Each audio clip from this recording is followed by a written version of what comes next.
త్రిప్పుకోకుండా ఉండాలి. అందుకే నేను ఎలా ఉండాలంటే విశ్వాసములో నేను బలపడాలి, విశ్వాసంలో నిలకడగలిగి ఉండాలి. ఎలా ఉండాలి? దేవుడు ముఖం చాటేయద్దు నన్ను చూసి. ఎలా ఉండాలి నా దేవుడు? నన్ను చూసే దేవుడు. ఎలా ఉండాలి నా దేవుడు? ఎప్పుడు కూడా నన్ను చూడాలి. ఆయన ముఖానికి నేను మరుగుగా దేని విషయంలో జీవించడానికి వీలు లేనే లేదు. ఆయన ముఖం చూడకుండా నేను బ్రతకలేను. తెల్లవారు లెగిస్తే ఆయన ముఖాన్ని నేను చూడాలి, ఆయన నన్ను చూడాలి. అట్టి రీతిగా ఎప్పుడైతే మనం ఉంటామో ఆయన ముఖాన్ని ఎప్పుడు త్రిప్పుకోవడం. ఎందుకు? విశ్వాసంలో మనం ఉండాలి.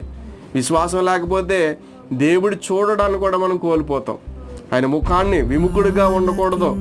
ఎలా ఉండాలి? మనల్ని చూసే దేవుడిగా ఎప్పుడు కూడా ఉండాలి. అయితే వారి కడపడి స్థితి ఏమోగునోనని చూడడానికి దేవుడు రెడీగా ఉంటాడు.